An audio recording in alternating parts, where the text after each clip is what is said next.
As a sophomore this year, is it wiser for me to take the SAT twice when the new one comes out, or should I take it twice in the first half of junior year when the old SAT is still in effect? Just in general, how should the class of 2017 deal with the new SAT?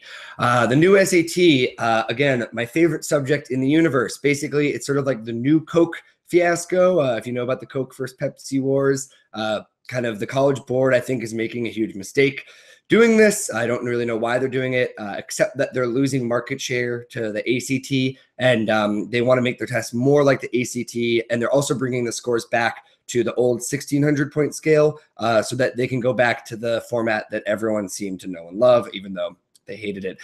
But basically, what do you do about this new SAT if you're in your sophomore year? Honestly, I would say just prep for the ACT or prep for the SAT right now and get it done. As I said, kind of right at the beginning of the program, you either want to just do this and get it over with, or you want to stick with the ACT if you're doing a longer term plan. So really the answer is this. Are you taking the SAT within the next 6 months?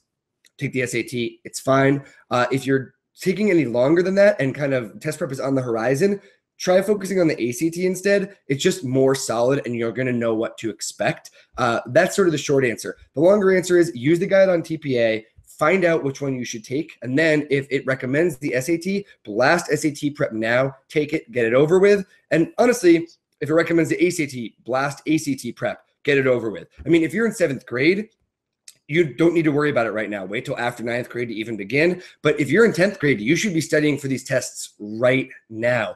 Do not let this process wait. When parents call me and they say, you know, it's the summer and they say my son's going into his senior year and he hasn't studied for the SAT yet, it's manageable. It's not ideal. It is far, far, far, far, far from ideal. You don't want to be taking your backup SAT or your backup ACT as you're submitting applications. You want to be taking your backup SAT or your backup ACT your sophomore year when you still have 2 years left, and then you can focus on everything else. So the real answer to this question is start early. And if you're taking the SAT, get it out of the way right now. Otherwise, ACT.